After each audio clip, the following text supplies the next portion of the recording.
And now the Pledge of Allegiance.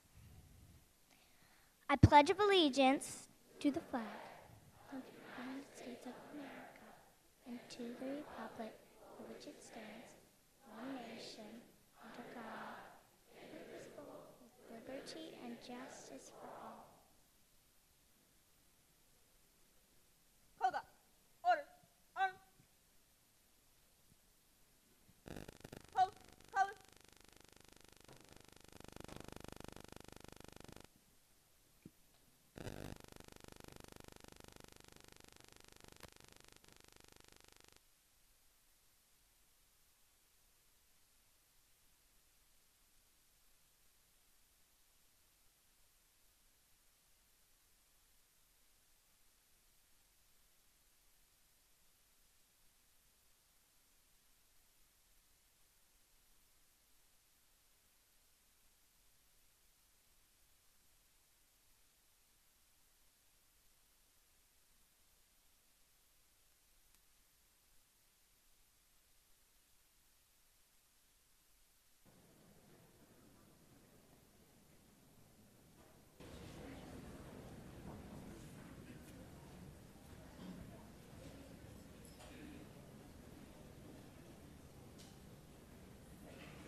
Good evening. My name is Rosa Lemus. I am a junior at Thomas Jefferson High School. I'd first like to welcome you to the 2016 State of Schools Address. At TJ, I serve as a member of the Spanish National Honor Society, Student Advisory Council, and the International Baccalaureate Program. I am also Vice President of the Gardening Club and co-captain of the volleyball team. These are just a few of the opportunities I've been available to enjoy as a Richmond Public Schools student. Just this summer, I was available to participate in the Virginia Center of Inclusive Communities Project Inclusion, a program that brought me and over 50 other students together for a 4-day retreat. Throughout the program, we not only discussed issues such as diversity and bullying, but also created a plan to continue our work during this year to help build a stronger school for all of us. My time at TJ has taught me to be a well-rounded person. It has deeply instilled the core values of risk-taking, problem-solving, and critical thinking.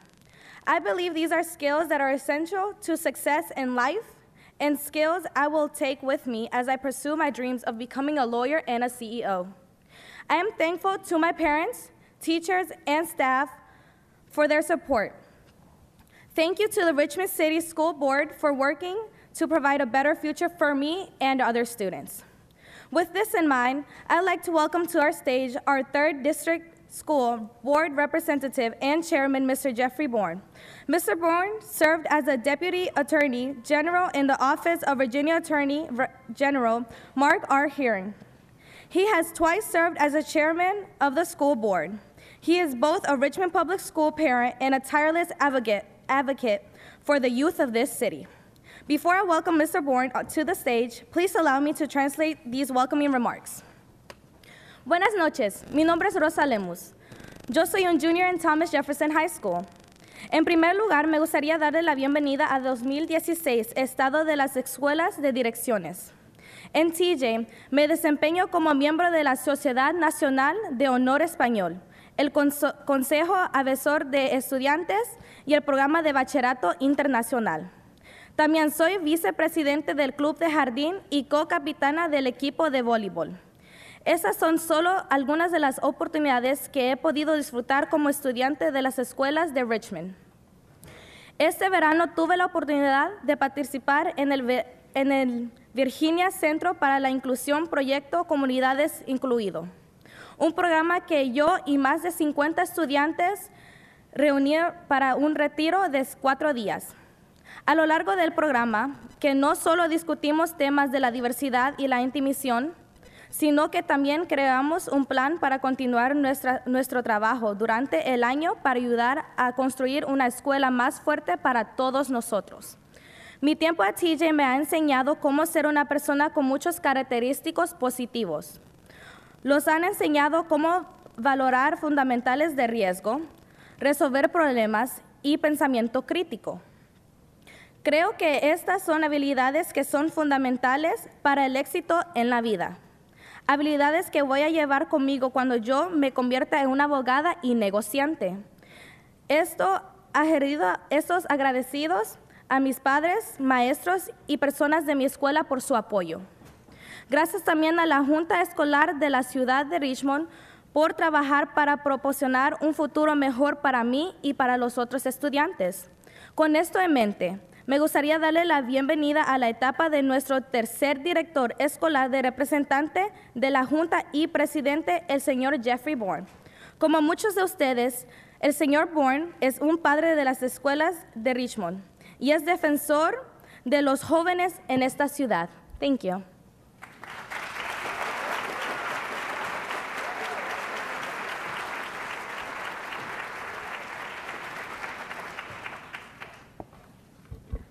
Before I start, that's exactly why we do what we do.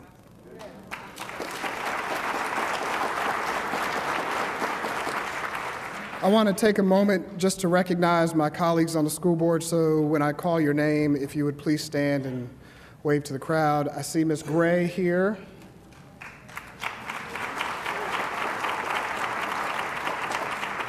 I'm going to try and go in numerical order. Ms. Larson,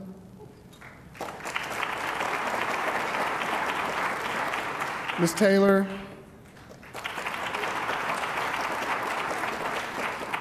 Ms. Harris Muhammad, and Ms. Epps. I think I've also seen a couple of members of City Council, Councilman John Belials from the first. Oh, I'm sorry, and Dawson Boyer, our newest school board member. I was looking for Glenn Sturdivant's hair, but I think I see John Belials, and I also thought I saw Councilwoman Marie Trammell. There she is.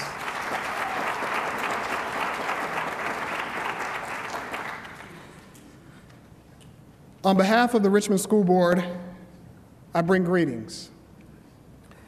And as chair of the school board, I don't often take the liberty of speaking for my colleagues, but on this, I will. We want to first give thanks and praise to our teachers, our principals, our employees, the students, and their family members who spend countless hours doing what's right and not what's easy. Those who work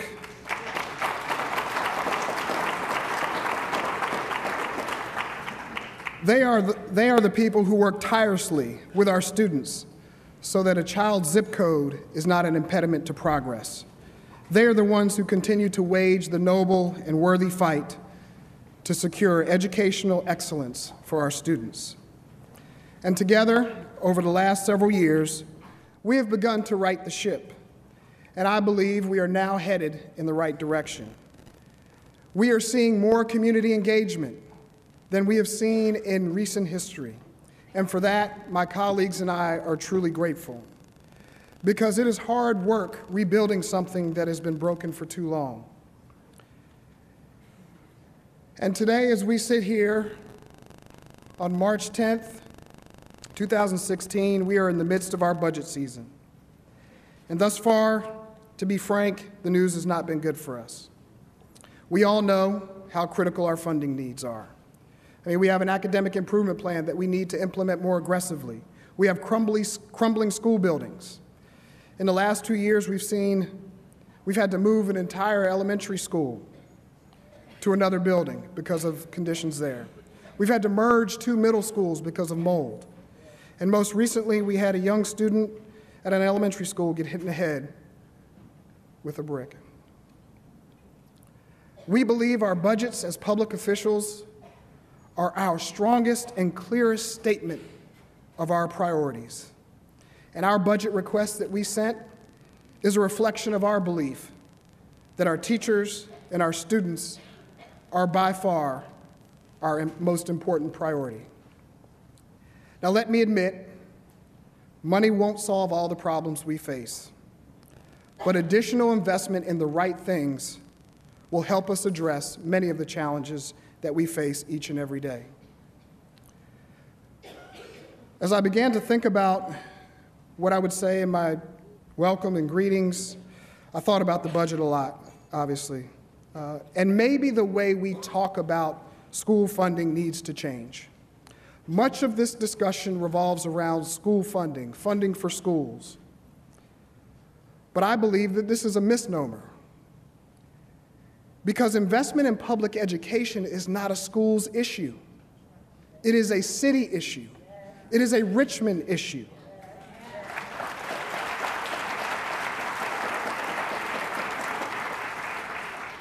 And we don't isolate other important investment areas like this, and we shouldn't do it with education. I believe fundamentally that we will never reach our full potential as a city until we make that investment in public education that allows RPS to become a model of success in education. The success or failure of our school system can do more for our city than I think anyone can imagine. It can be a catalyst for business to expand. It can be a magnet for young families to move here, which they're doing. But more importantly, they stay here they raise their kids here, and they send them to our public schools, pre-K to graduation. And without this sustained investment, we are at risk of losing another generation to poor educational outcomes. And while the budget process is still a ways away from being over, we believe that it would be irresponsible for us as a school board to not begin to plan for the truly unfortunate circumstance where we might not get additional investment, or we might not get everything that we asked for and what we need. So we've begun that planning, as many of you have seen in the newspaper over the last week. And while we are certainly hopeful and we remain hopeful, we're realistic. And we're going to continue to advocate for our request and do what's right and not what's easy. We stand ready, willing, and able to work with our partners to do what's best for this city and our students. And to that end, as many of you have started to read and see, our administration presented us with a plan, an initial plan, a thought on how we might address our funding shortfall. And as everyone is fully aware, they presented us with some decisions that are going to be extremely painful and extremely difficult.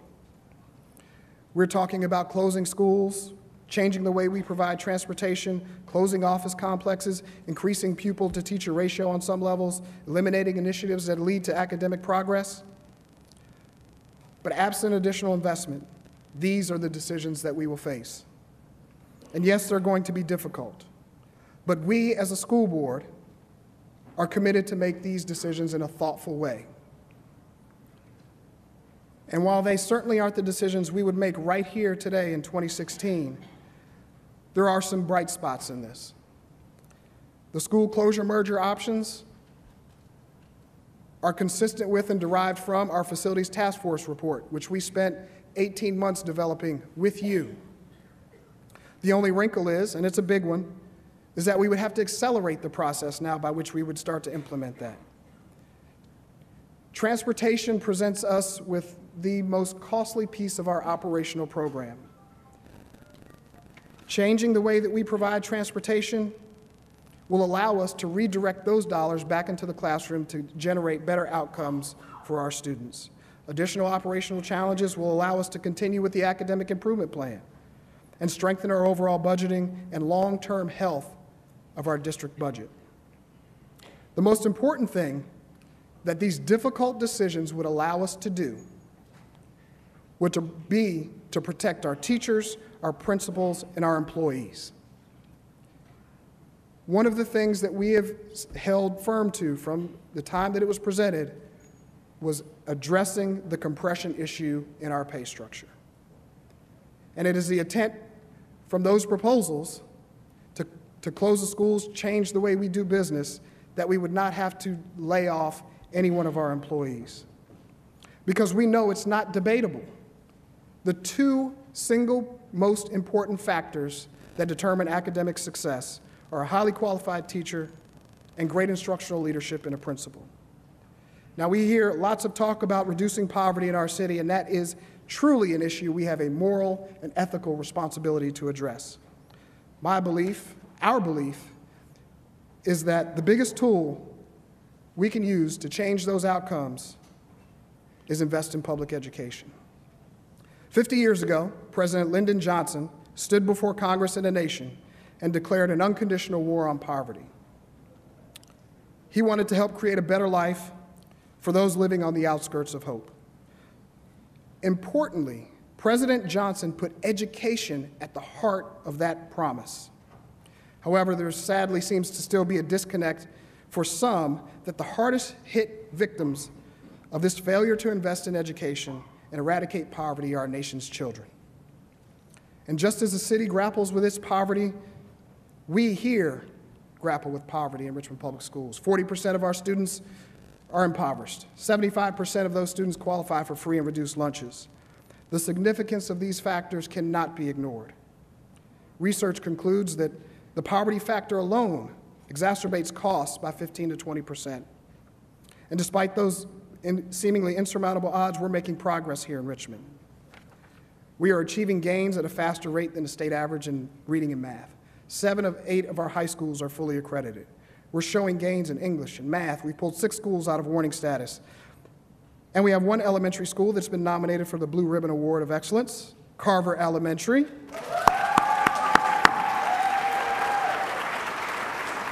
It's been recognized as one of the 9 schools in the entire state that is highly distinguished. And that progress is something we should celebrate and appreciate. But we can't stop there because we know the job is not finished. For all the progress, our children still stand too far behind their peers in nearly every important measure of school achievement. And in far too many schools, we still offer them less.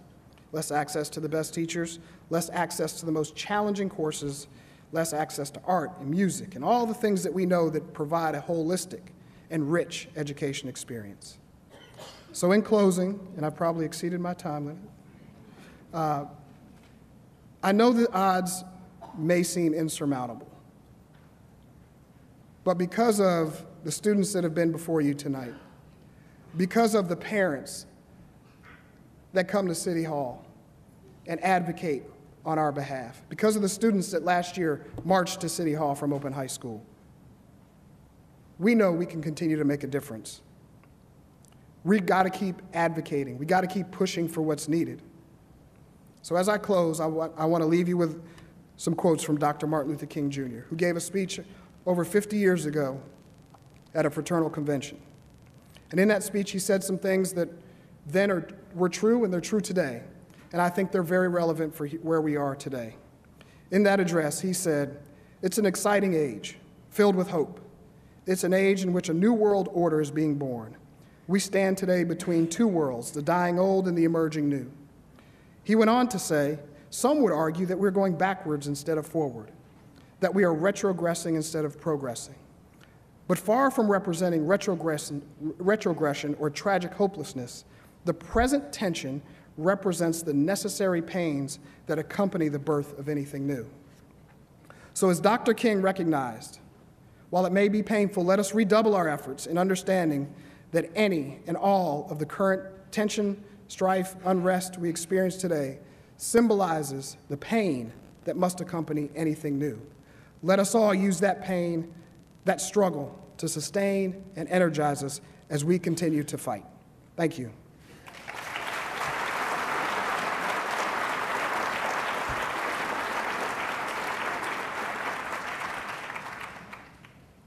Now, this is truly an honor.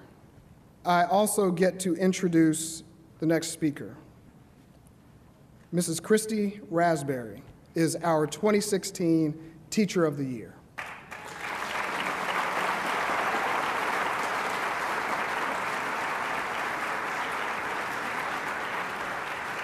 She is an exceptional education teacher at Fox. She's been in public education for 34 years. And what struck me most about learning about Mrs. Raspberry was the reason she got involved and why she does what she does. She had, I believe, a couple of deaf cousins. Yes, I did. And she was called to help those who couldn't communicate for themselves. And it's that passion, that compassion, and that dedication which has led her to stay with us. And we are so grateful for her service. So I present Ms. Christy Raspberry.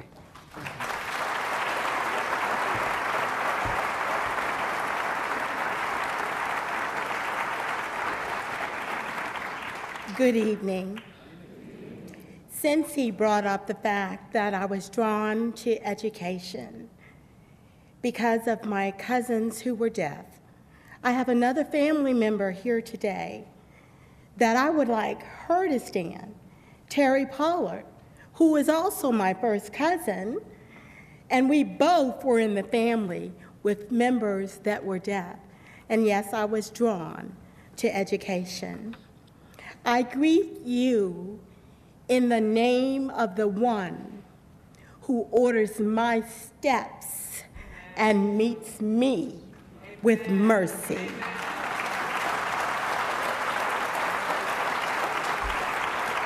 I greet you with a heart of gratitude for being selected as Richmond Public Schools 2016 Teacher of the Year.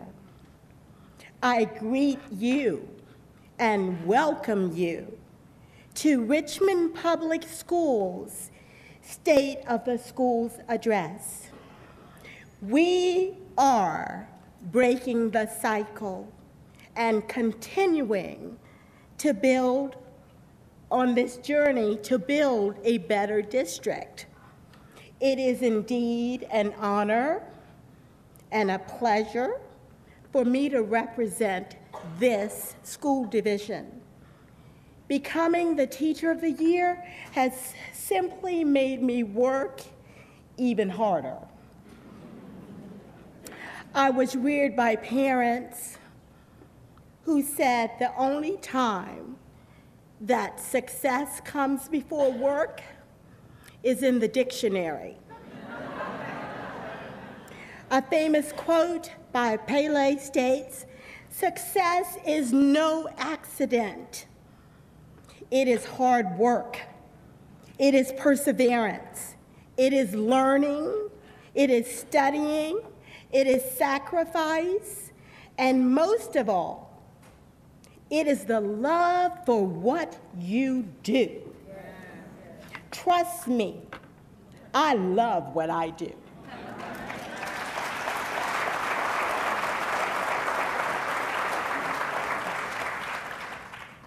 As our head of school board said, we are here because of the children. The children just today on this stage brought me so much joy. They are our future. Yes, I am an exceptional education teacher, but what you need to know is that the children that I serve are in the general education classrooms. I work with children from pre-kindergarten through first grade, but I just want you to know that's inside the walls of Richmond Public Schools. Because what I do is because I want to leave a mark here. And I want to know that my living has not been in vain. I approach each and every day knowing that learning is not optional, it is required. I treat children, students, kids, whatever you call them, like they are my own. I teach them as I expected others to teach my own children that are now young adults. I continue to teach them like I want others to teach my grandchildren.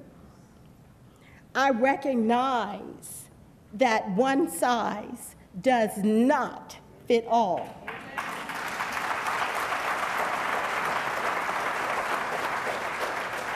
I also realize that teaching and learning is a journey. Developing each child is like planting a garden of potential. I want my students to develop a love of learning and view it as magical. I want them to know that we are all learners and we can learn from each other. My goal is to develop a positive attitude in them that leads them to great learning altitude. I strive to inspire children to aspire higher, reaching for the stars, and to believe that all things are possible. I'm going to tell you a little story about this year. This is just one of the many stories that I have had throughout my teaching career. The very first day of school, I had a student arrive who told me, "I hate school." I knew it was time to build relationship. I knew that my job was to get him to like school. Because although we have things we must teach them, if he can't like school, he can't learn. So in the month of September, he learned to spell look, L-O-O-K. He has spelled that word every month, every week. Every time we practice spelling, he spells look. But I want you to know, this year, he made 100 on a spelling test. Now, you know we have class and school rules. We do in every school, and certainly at Fox. But this year, when he made that 100, I took him all over the school. We ran up and down the hall.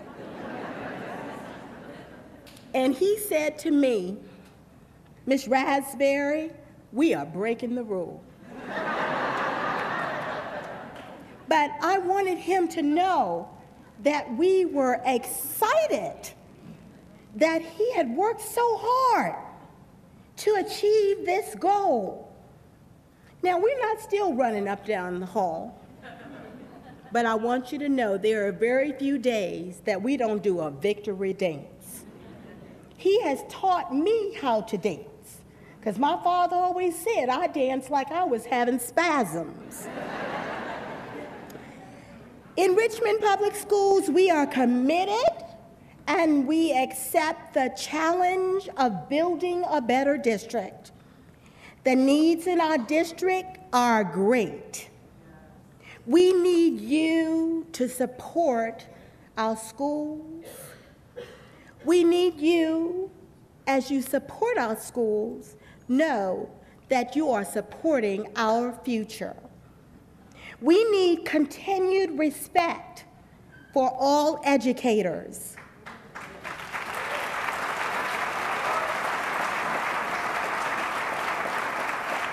We have great educators in this division. We have neophytes, those that are a little bit newer, and we have seasoned like myself. We need continued support from our community partners. We need continued parent involvement. We need support from our city leaders.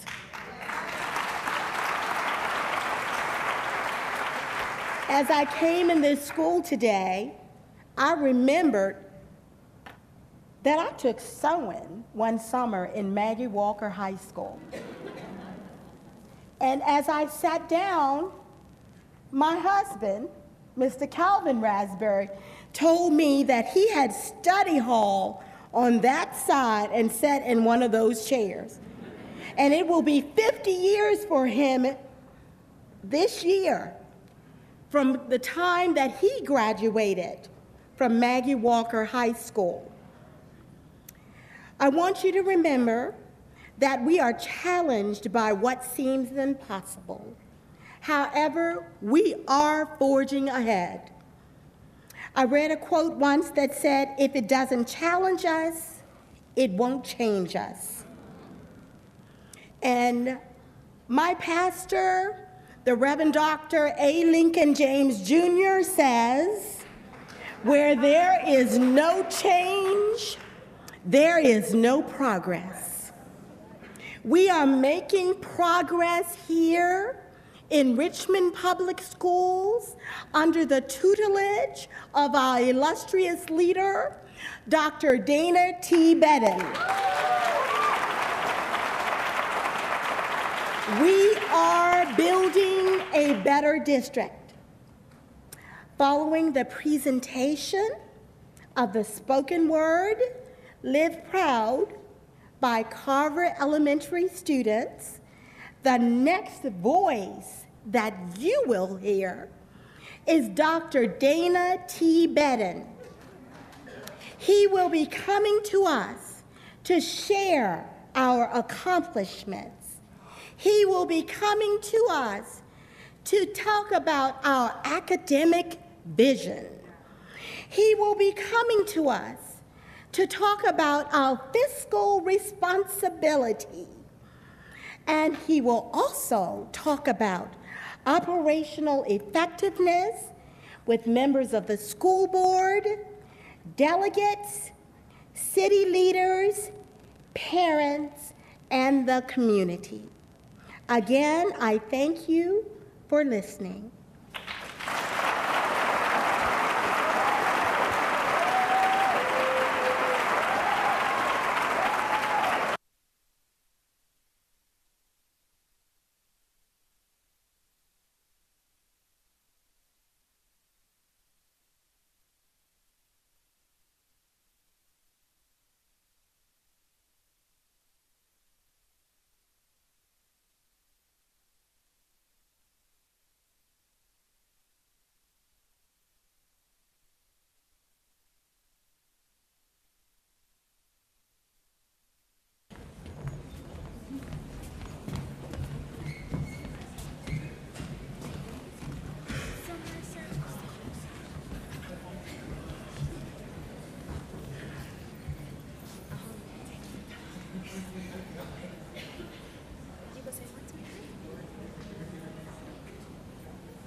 Live proud. Your pain is not unique or even true. Just once, because someone other than you. Living life as a victim. Explain why. When there's so much out there for those who try. Perched upon your shoulders like a raven. The way of the world, stress begins to set in. Little by little, weakness corrupts your soul. Doubt consumes everything you've been told. At that moment, you have a choice to make. Stand strong, believe, or throw your life away. Hesitate 1 second and you could lose it all. Anguish, hopelessness, you begin to fall. Stop fooling yourself, you're smarter than that. Live proud. And decide to fight back. Live proud. Who you are and what you will become. Live To proud. be an achiever, a Dante son. Live proud. To have the understanding of love. Unwavering strength and as gentle as a dove. Live proud each day and keep your head up high. Let faith do the work and save your strength to fly.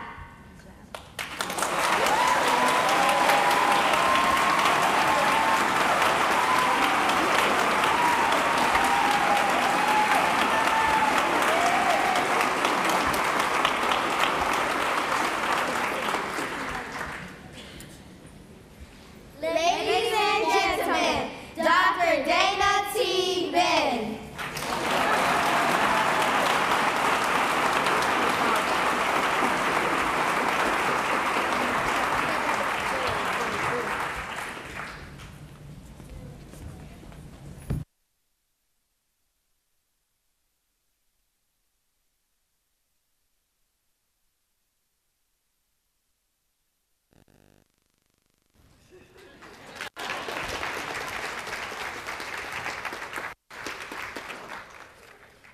Give them another round of applause, please.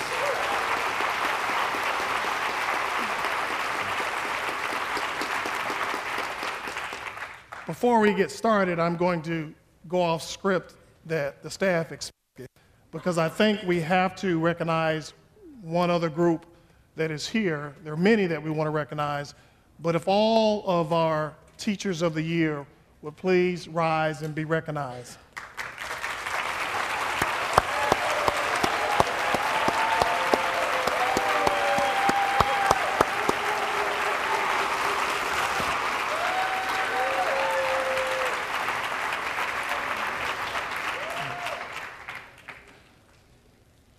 So I ask that you bear with us this evening as we are testing out some new opportunities in technology, so please work with me. But first and foremost, I want to say good evening and thank you to all of you for joining us for the annual Superintendent State of the School Address. How about another round of applause for Carver Elementary School?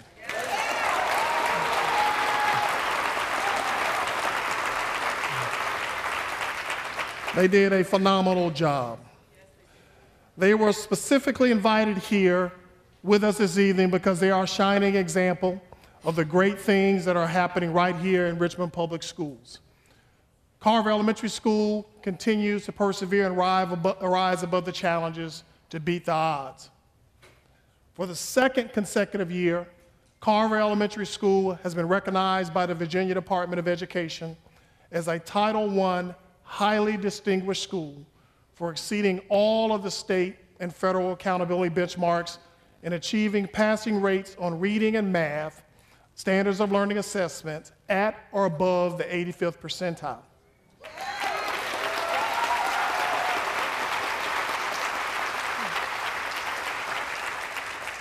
But get this, it is significant to note that Carver is one of 9 schools in the entire state to earn this distinction this year. Dr. Yates and her staff and students have been recently nominated for our National Blue Ribbon Awards by the U.S. Department of Education. This is a big deal and a major accomplishment because this is a school with 98% free and reduced lunch student population.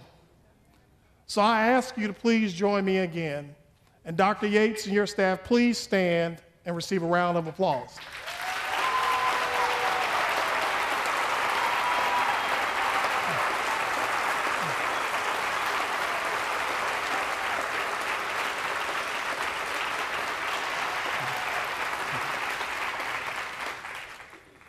But the best part of tonight is that Carver's not alone in their achievement.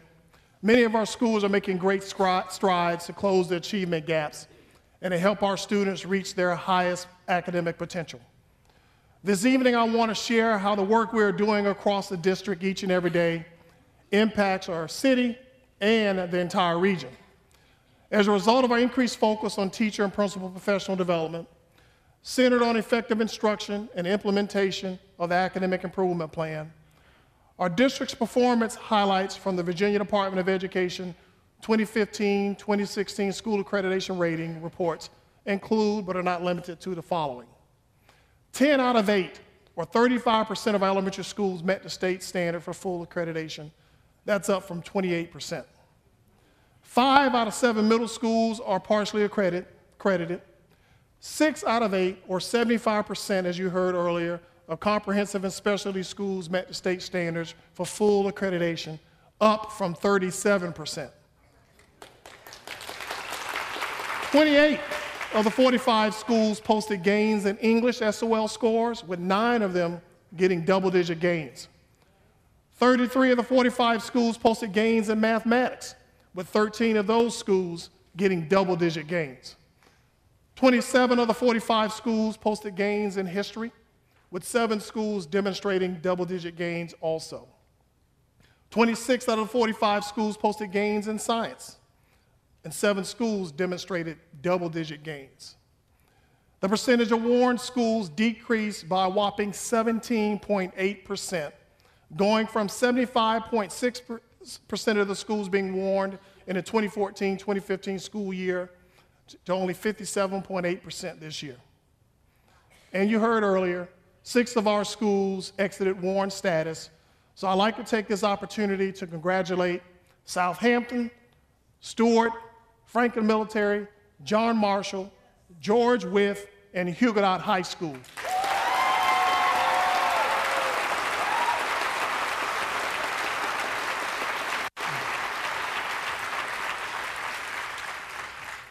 These are all major accomplishments that deserve to be celebrated, and you've already shown your appreciation with a great round of applause. But we know there's still more work to do, and RPS was requested by the council members and by the school board to develop a multi-year academic improvement plan, or AIP as we call it, because we know our student achievement data clearly reflected academic achievement has been achieved and experienced by some schools and for some students. We acknowledge and celebrate those successes. We know that we've been making progress, but clearly we know that it's not enough and not quickly enough, as Mr. Bourne shared earlier. The work defined by the AIP was created as a collaborative effort between the following departments to measure increases in academic achievement for every student. The contributions of the departments from academic services, school improvement and innovation, exceptional education, human resources, financial services, the grants office, community partnerships and volunteer programs, support services, public information, our schools, along with our outside partners, were made with intention of positioning RPS to demonstrate measurable improvement in teaching and learning. The goal of this work is to increase academic achievement and academic success by reducing the achievement gap between all student groups and reach proficiency in academic standards by developing, implementing a plan that is both short-term and long-term impact, focused on 5 core practices: student learning with an emphasis on expectations and goals, staff selection about leadership development and capacity building, our instructional tools focus on programs and strategies, and monitoring, which is a compilation, analysis, and use of data, and finally, the recognition, intervention, and adjustment that we need to make when we find things are working or not working. Professional development has been a critical component of our academic improvement plan as we have continued to focus on the core practice of leadership development and capacity building. In fact, through the partnership with one of our partners, Capital One, we will soon launch iLead RPS, an electronic learning tool that will offer our employees access to more than 2,000 online professional development courses ranging from technology to business development. This is just one example of many of our outstanding business partners, but time does not allow me to recognize all of them. We appreciate them. We also know that it's important to have measurements. The school board and administration and the entire RPS family are committed to academic progress and fair accountability, and I say to you, fair accountability. Given such, we promised the city that we would provide a report on 8 key metrics to gauge our academic progress using a 2014-2015 school year as the baseline standard. The 8 metrics are grouped in 4 areas of state and federal accountability: early childhood readiness, college and career readiness, and other local accountability measures. The 8 specific metrics surround the areas of school accreditation, federal annual measurable objectives, early childhood literacy, advanced program participation, advancement to college and the military, career and technical education completers, attendance, and of course, our graduation rate based on Virginia on-time standards. Even though the 2014-2015 school year, our leadership team's first full year in Richmond, is listed as a baseline year, we believe it was important to tell you and share with you what happened. So, how are we doing? Say it. How are you doing? How are you doing? I'm so glad you asked. The AIP milestones in the area of accreditation, RPS improved from 11 schools being fully accredited to 17 schools in 1 year, which is that is a 13.4% improvement of the percentage of schools, or what you would say would be a 54.5% in the number of schools. On annual measurable objectives, the objectives were established by the federal government, and in the 2013-2014 school year, RPS had a pass rate of only 53% in reading and 55% in math. During this past school year, our students improved 6 percentage points in English and reading with a pass rate of 59, and 7 percentage points in math to a pass rate of 62%. With early childhood literacy, we all, I think, can agree and recognize the importance of early childhood literacy. Our performance in this area is measured by the percentage of students scoring at benchmark on the Spring Phonological Awareness Literacy Screening, or commonly known as PALS. Our baseline data score for the 2014 school year is 74%. Unfortunately, this year we saw a decrease from the previous year. However, the good news is that we also saw a large increase in students enrolled in our VPI program. A whopping 25%, we added over 200 new little ones to our early childhood program.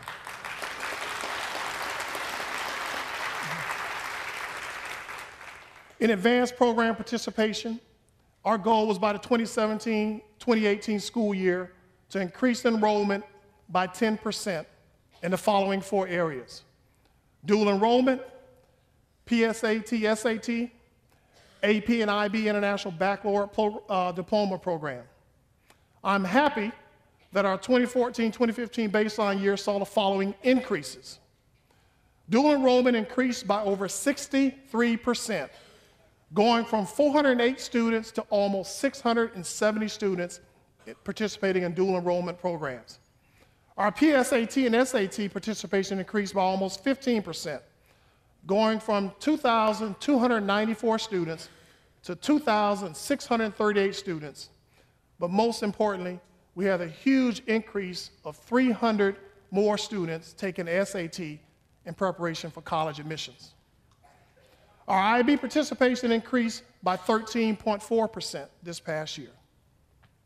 With regards to our graduation rate, our goal is for the Virginia on-time graduation rate to be 85% by the 2017-2018 school year.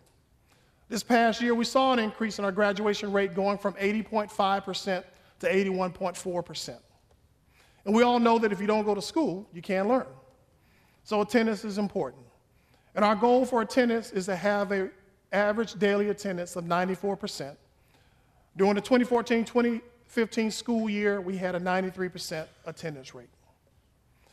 Career and technical education.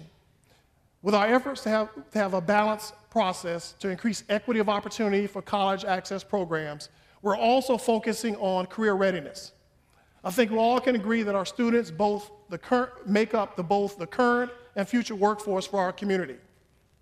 Completers represent those students who have taken and finished a defined 2-year pathway in our career and technical education program.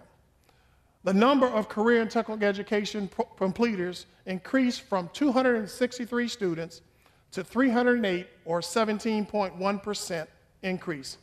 This gives me optimistic hope for the future, that we'll have others working, making money, and paying into Social Security for us to retire. College or military. Unfortunately, we saw a 6 percentage point decline in the number of students matriculating to college or the military. The decrease went from 839 students to 791. The good news is that this decline could be partially attributed to the increase in the number of CTE completers, students who are now credentialed to go out into the workforce right out of high school. Reaching these performance targets as we educate our students is an imperative. By coupling strategic relationships with specific performance metrics, our district can close the gaps in achievement left as a result of severe economic disparities, fiscal limitations, and poor decisions from our past that have clearly created steep mountains for us to overcome today. However, I must share that many of you and many like me are wondering how we will improve upon or accelerate this progress without the resources to fully implement the plan. As many of you are aware, this past year, the academic improvement plan was only partially funded, and next year is looking less promising with the level of funding for RPS for fiscal year 17, even though revenue projections increased by $8.1 million. The potential drain on talent is scary, as this could be the second straight year our teachers go without a salary increase, a raise that they deserve, and we're losing ground to our competitors in the region, as the surrounding jurisdictions have come publicly and announced that they will be fully funding education and giving pay raises to their teachers. Education is undeniably a big part of the foundation for success in our community and the biggest resource in overcoming these steep mountains that I referenced earlier. More importantly, it plays a pivotal role in breaking the cycle of economic hardship that many of our neighborhoods are facing every day. When I say breaking the cycle, I'm referring to how the lack of quality education correlates to the continuum of economic downturn that has been generationally experienced in the city of Richmond. It is widely known that our school district is often singled out in the state due to its unique set of economic circumstances that are imposed upon our student population. Some of those are, but are not limited to, the following. The number of families living in poverty, as you heard earlier, has doubled since the 90s to reach 26%. Additionally, when it comes to our children, the percentage is even higher. Recent data indicates the following. At least 40% of our school-aged children are living in poverty. More than 3 out of 4, 75% of our students qualify for free and reduced lunch, which is another indicator of poverty. Over 4,000 students, or 18%, which is 1.5 times the state average, receive special education services.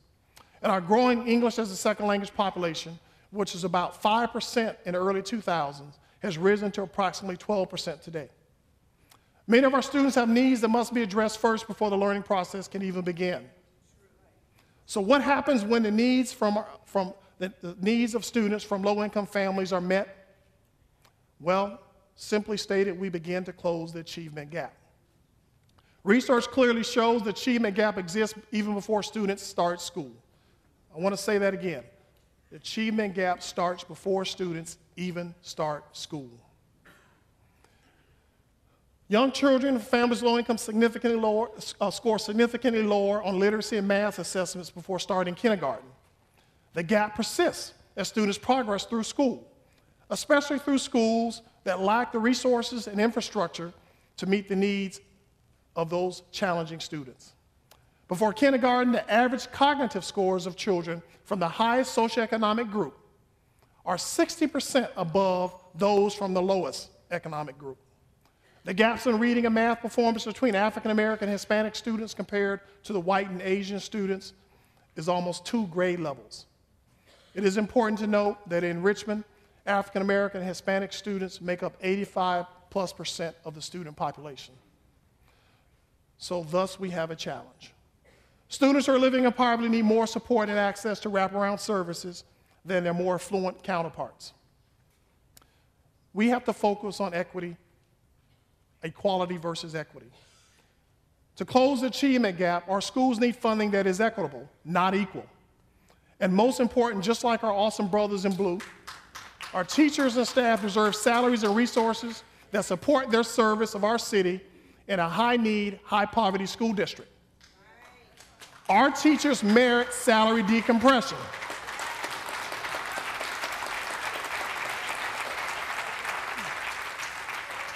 Just as this picture illustrates that everyone is different and it takes a different number of boxes from each person to have the same opportunity to see, because a little brother went from looking between the cracks to seeing over the fence.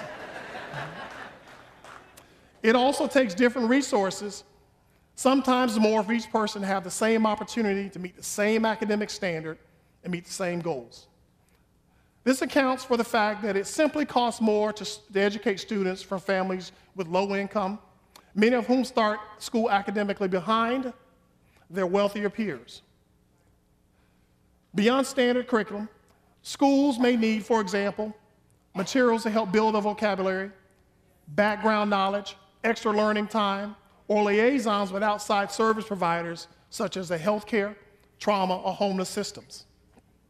These also include the need for small classroom sizes, individualized instruction, and supportive responses to emotional and behavioral challenges, as well as just the simple basic needs of everyday life.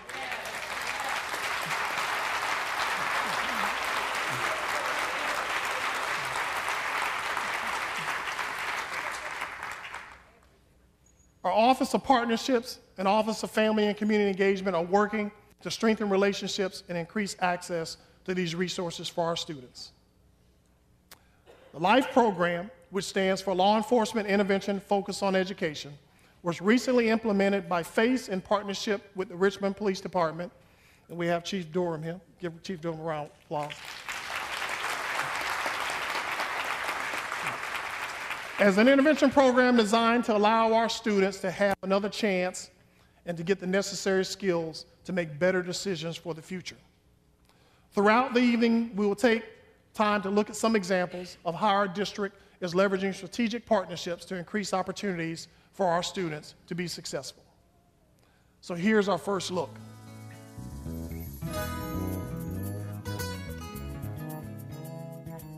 The Office of Family and Community Engagement is serving all of our students in a comprehensive way so that we are really trying to meet the needs of our students and their families inside the community as well as in our schools. The McKinney-Vento office is the department that really supports our homeless youth and students and families. We have identified 1,239 students that meet McKinney-Vento criteria. We were able to go around to some of our local hotels that our families frequent.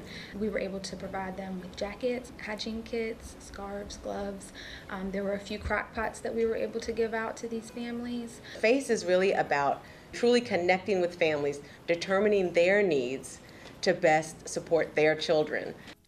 Richmond Promise Neighborhood at Peter Paul Development Center is really a focus on educate the child, engage the family, and empower the community. Children are in school a very small portion of their day, and so it's important that the environment at home is a nurturing, supportive one. We're really trying to redefine what engagement looks like. We're trying to reach back into the communities and meet them where they are. The Abriendo Puertas program helps break the cycle because we're reinforcing the best in parents, which is to actively love their children, to actively listen to their children, to actively teach their children. Abriendo Puertas can help the parents to break the cycles, to be more comfortable when they come to the school and ask for help about the child. Like, I don't feel a fear about the barrier language that many families have when they have the Spanish first idiom. Para que los niños aprendan a vivir en un mundo mejor y aprendan a vivir entre compañerismo de diferentes razas, países. Para tener más comunicación con nuestros hijos. Connections are so important, and that's what FACE does. That's why we have such a strong relationship, because it's about relationships of trust. Trust propels performance forward. The LIFE program is the fantastic partnership between the Richmond Police Department and Richmond Public Schools. What we wanted to try to do is putting a plan together to find an intervention program. So we created this program called LIFE. So our first session, there were comments like, I've made some bad choices. I'm running with the wrong group. I know I'm doing wrong things in my life, but I don't know how to stop. I don't know how to get out of this cycle. I'm running around with a gang. How do I get away from it? How do I get out? With the partnership we have with Richmond Public Schools, Chief Durham and Dr. Bedden have just done tremendous work. The number one thing that I think this is doing is opening up communication. It's a better understanding for the youth about their police department, and it's a better understanding of the police department about the city youth.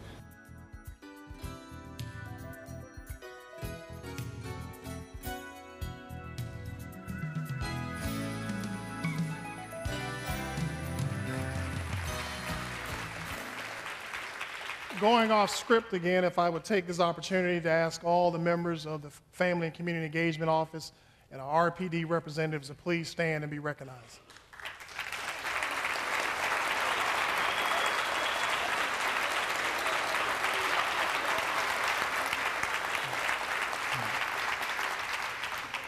So we know that numerous studies have documented the strong correlation between socioeconomic status and academic achievement. The national data shows less educated citizens are more likely to be poor than educated citizens. The unemployed and underemployed are more likely to be poor than the fully employed. And single-parent families are more likely to be poor than two-parent families. In this context, it is easy to understand why experiencing poverty as a young child has a long-lasting consequence, especially on educational outcomes. In the same notion, educational studies consistently illustrate how the high concentrations of poverty within schools, like we have in Richmond, make high educational achievement far more difficult to attain. A high level of child poverty also seriously increases the likelihood that the cycle of poverty will continue in the city and replicate itself over and over again. With many children facing far more decreasing opportunities to succeed academically or economically, and therefore they're more likely to have a negative encounter with the justice system and a growing pipeline to prison situation.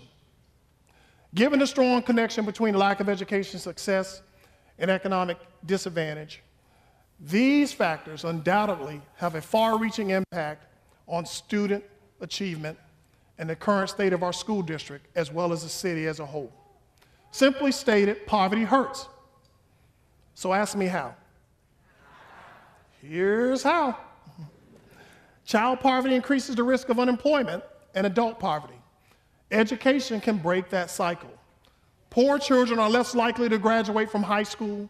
A quality education breaks that cycle. Poor children are more likely to go hungry and less likely to have affordable health care coverage. A quality education breaks that cycle. But significant is by the age of 4, poor children have heard 30 million less words than a well-off child. A quality education, specifically early childhood education, breaks that cycle.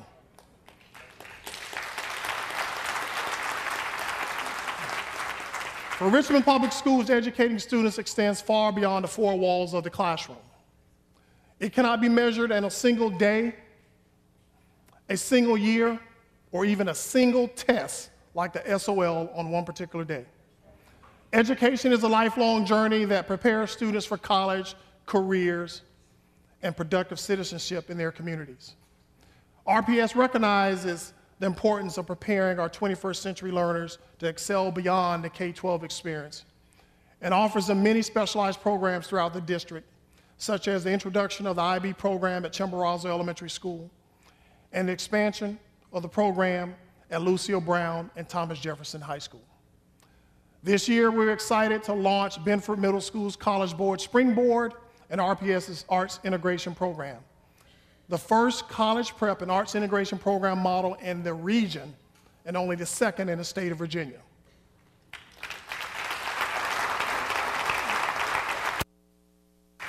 Richmond Public Schools Education Foundation recently worked with the City of Richmond to introduce the RVA Future Centers at our high schools with a goal aimed at increasing the number of graduates accessing post-high school, college, and career opportunities by providing them with strong systems of support, information, and assistance to our high school students to make good decisions. Our administrative and academic services staff, along with our Career and Technical Education Department, is also working with our Business Advisory Council, other key business and philanthropic partners, our community partners to implement the 4 Next Generation Learning Academies. And I'm proud to announce that this summer, Richmond Public Schools will offer 2 cyber camps, one at Thomas Jefferson High School and one at Franklin Military, to increase awareness in cybersecurity opportunities and inform our students of the vast opportunities and career opportunities in this field. This program was made possible through a competitive grant to the Office of Career and Technical Education from the Virginia Department of Education. And as we all know, providing our students with these types of programs often comes at a hefty price tag. But if it means creating a brighter future for at least one of our students, even if it's just one, then I think you would agree to me that it's definitely worth it. Since arriving here in January 2014, our team has been asked to do some of the following. We were asked to develop an academic improvement plan with defined metrics to chart and report our progress, check. To develop a comprehensive facility plan, a plan that presented usage of a variety of options, such as building new, renovating, rezoning, combining and consolidating, and closing of schools, check. To create more transparency with our budget, check. To create increased parental and community engagement, check. To participate in several audits, studies, and reviews, and I would say that's a check plus plus.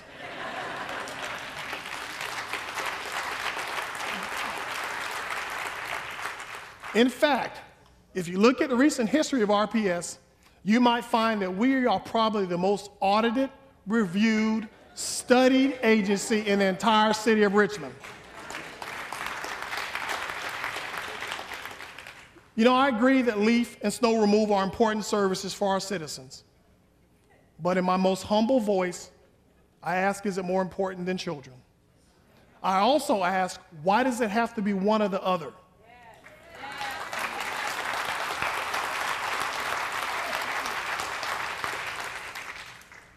You know, RPS is not in competition with our other agencies, but we're competing against ourselves like we ask our children to compete against themselves to do better. We're competing to be better than our past, better than today, and be the best we can be in our future. If you think education costs, then I ask you to consider the cost of ignorance. An undereducated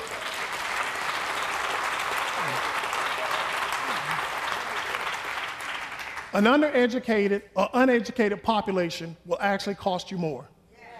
Education has been widely proven, not my opinion, but widely proven to reduce poverty, decrease crime, improve health care, as well as reduce health care costs.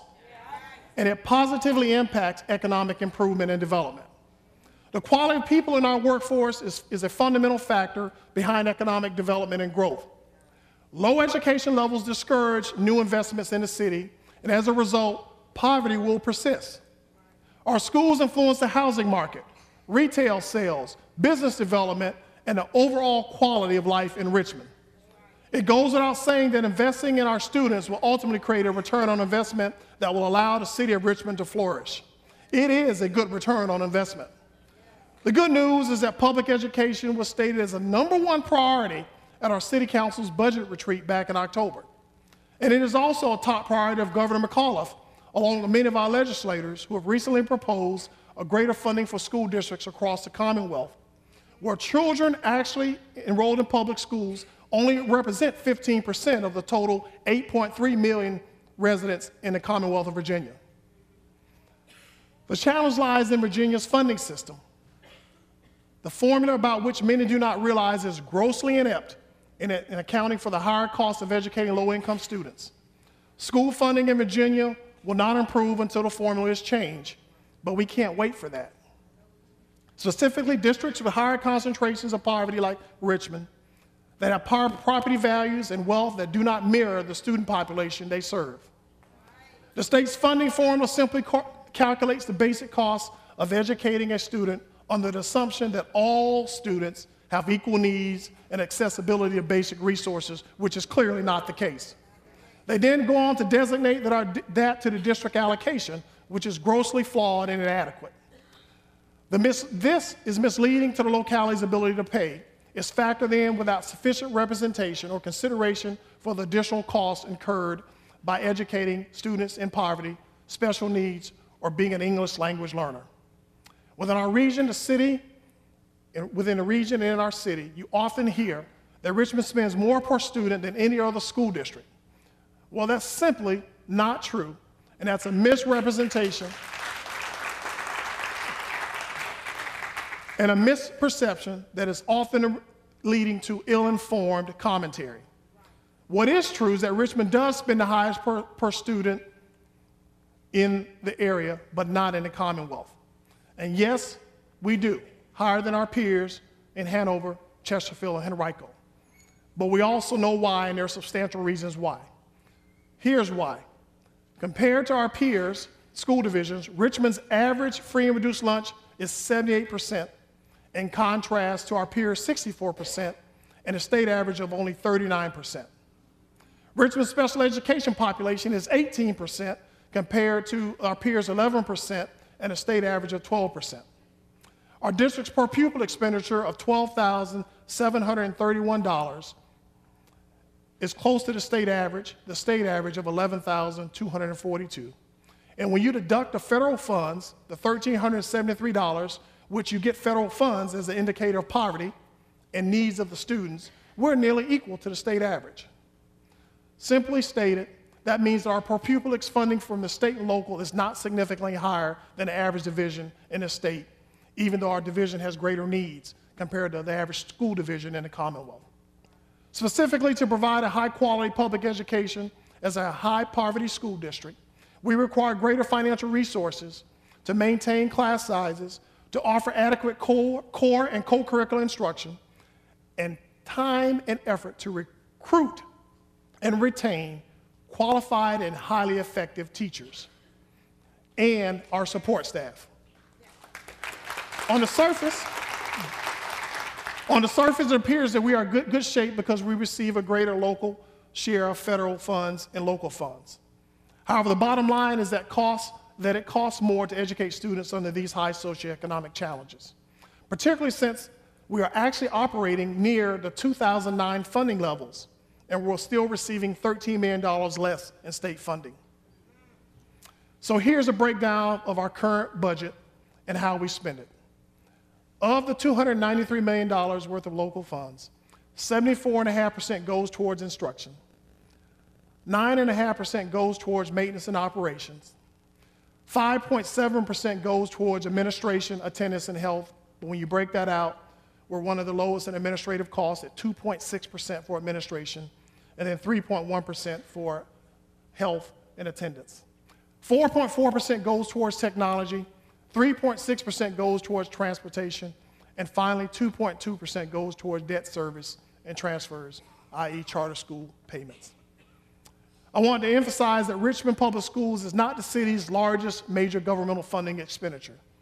RPS currently receives approximately $146 million from the local taxes of the city of Richmond, not $170 million, which this number includes the state sales tax.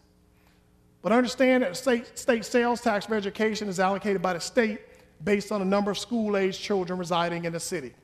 It is not a local contribution. If Richmond had no school-aged children, those dollars would be redirected among all the localities that had school-aged children in the state of Virginia. With regards to the recently board-adopted 2016-2017 budget request, it should be noted that 81% of the requested $18 million gap addresses school-based needs, meaning it will go directly to support schools. Also, if you look closely at the budget, you will notice that $11.2 million of the $18 million requested in the upcoming budget funds mandates, addresses structural deficiencies, and if funded, would not be a part of future requests because it would be part of the base budget. And in fact, we would ask for less going forward. Let's take a look at how some of our departments are meeting those school-based needs.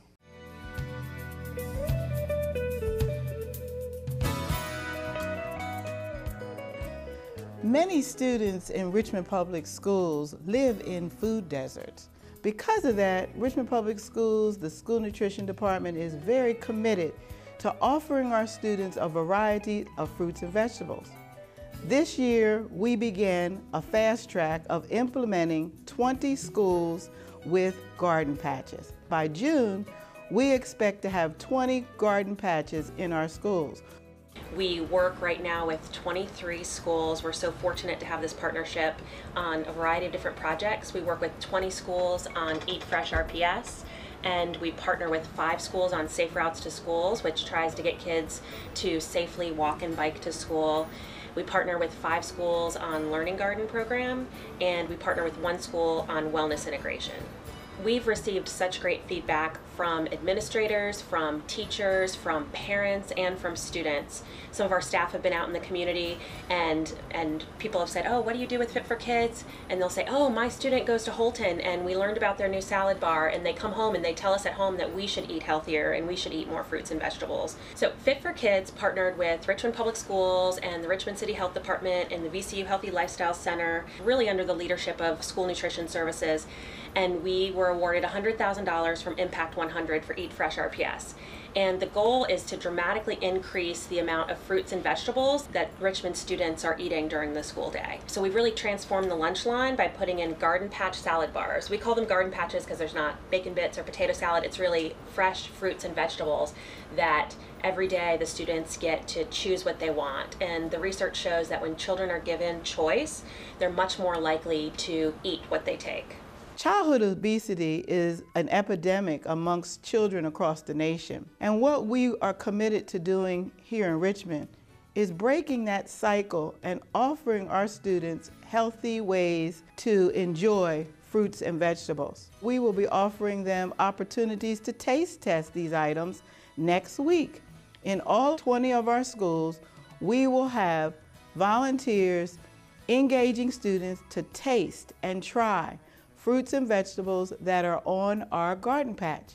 Even before we complete our implementation, we're going to give all of our students opportunities to taste and see how delicious fruits and vegetables are. We believe by providing our students with these healthy items that we can provide for them opportunities to have their minds focused and the energies to be successful in their academic day.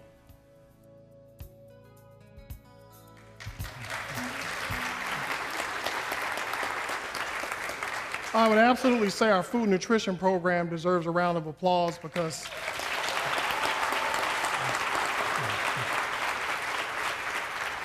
I want you to recognize this. That department serves approximately 27,000 meals a day. 27,000. So as you can see, we continue to strive to meet the needs of an increased and diverse student population with less funding, less staff. But in order for the journey to continue, it's going to take more support, more financial resources, and even more collaboration. I agree with our mayor when he says the challenges we face today did not happen within the past 8 years. I would also say that poor decisions of the past, many of which we would not make today, feel like shackles on our feet. The next big step is for us to avoid the blame game, to stop admiring the problem and commit to the 3 C's. It is important to commit to communication, coordination, and collaboration for the future. Your participation in our annual community perspective surveys, the work that you do as volunteers at our schools, the monetary donations you give us, the parental engagement, all help our students to reach their highest academic potential. You see, no one can do everything, but everyone can do something, courtesy of my pastor.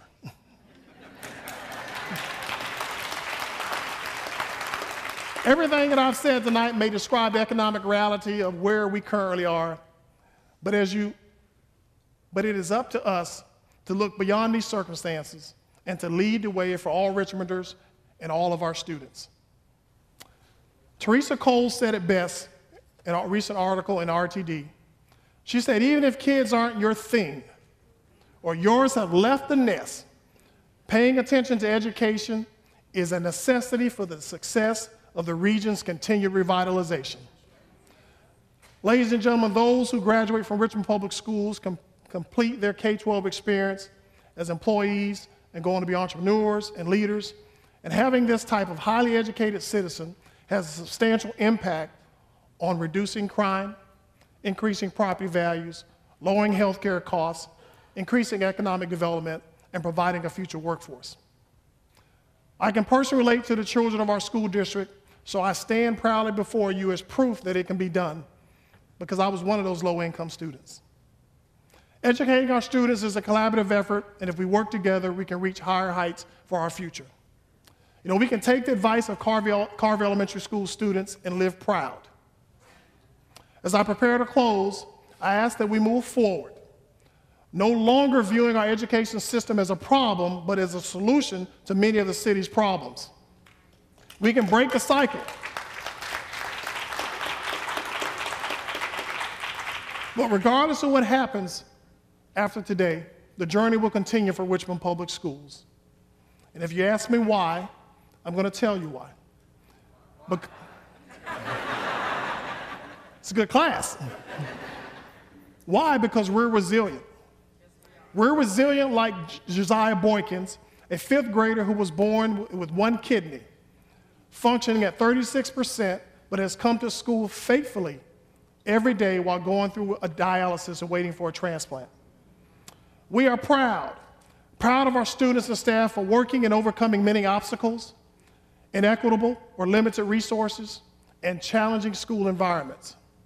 And we are successful because despite everything that's happened to us, we still produce Gates Millennium Scholars, championship athletes, award-winning teachers, and productive citizens that you read and hear about every day.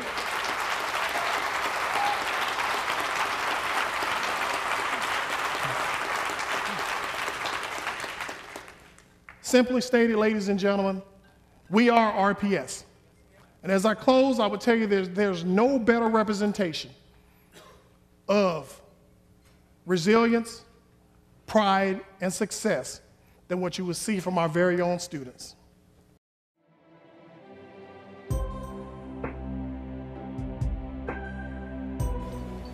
Every day, I wake up, and the person who wakes me up is my mother. Man, she always gets on my tail. She motivates me to not be lazy, like lay in bed, wait for the day to pass. She motivates me to get my work done. And I could say the same thing for my father too, because him and my stepfather both have physically demanding jobs. When I see them going through their struggle and they tell me that I can do better and not to use them for motivation, that's what motivates me. I think what motivates me is just beating the odds, because, I mean, frankly speaking, African American male, I'm supposed to be dead or in jail, you know, within a couple of years. We're getting shot down on the streets, you know. There's rising income and wealth inequality. So, you know, for me to be as successful as I can be, when I have children, put them in the best position to be the best that they can be. My mom and my grandparents are my three biggest supporters who motivated me. They've pushed me so far to my senior year, and they're gone. But my mom, who's, you know, still here, and she's been pushing, she's never given up. Seeing her go through everything, but still stand taller than me. And she's not even 5 feet, she's only 4'9", yet seemed like the tallest person and strongest person in the world. That's what motivates me. My biggest accomplishment in Richmond Public Schools would have to be my acceptance into Richmond Community High School. At that point, I knew I would be challenged and pushed to a point that I had not been pushed before. Over the past 4 years, I have ranked number 3 in my class with a 4.8 GPA. Having the highest GPA in my whole school, that made me feel really special, and like all of my hard work has finally accounted for something. My challenges through the years here at RPS was my race. The obstacle for me was, how do I go around this without actually dropping out? My parents and even the teachers helped me, and they said that if you can make it here, and if you can actually go through it and make your uniqueness your power, then you can make it anywhere. RPS, I think it may not go as publicized as it should be, but they do have some really dedicated and caring teachers. If you have a goal or something you want to do, they tell you, go do it, and they're not going to take no from you as an answer. These teachers are some dynamic individuals who, it is wonderful to see that they've attended Richmond Public Schools, a lot of them, and they've been in these seats and they've been through the things that we've been through, whereas a lot of these teachers can connect with us. Teachers don't look at us as there's 43 graduates and I'm just gonna help number 1 get a higher GPA. No, even if your GPA is at a 1 point something or 2 point something, they still motivate you. You still can get in colleges. Perseverance, determination, and a support system is what makes me a conqueror. I've changed high schools 4 different times. My mother and I have been homeless for a point in time. Still, even with those obstacles and facing, you know, being the only child in a single family household, I was still able to push forward, you know, believing in myself. I'm a conqueror because I have acknowledged that there'll be obstacles along the way, and I have no reason to complain because I surround myself with positive people and positive opportunities and endless opportunities throughout school and life outside of school. I am a conqueror because of the setting that I dig myself out of. I have lifted myself up.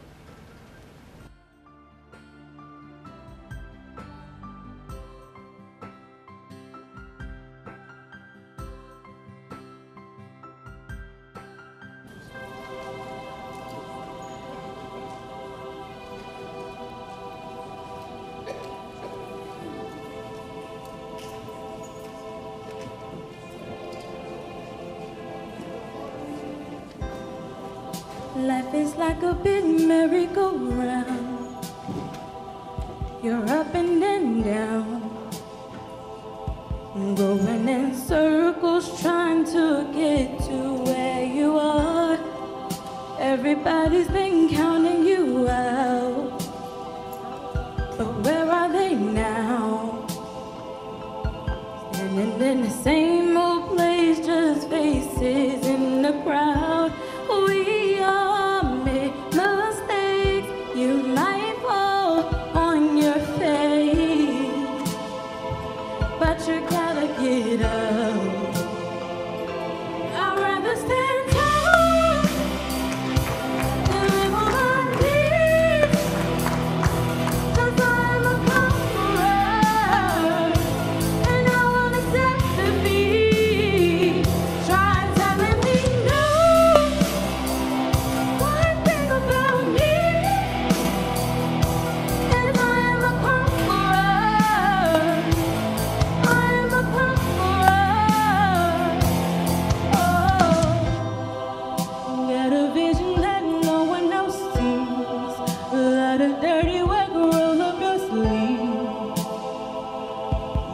But there's a war out there, so come prepared to fight. You never know where the road leads you. Not everyone's gonna believe you. And even though they're wrong, don't prove them right. I'd rather stand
Thanks for coming out. And good night.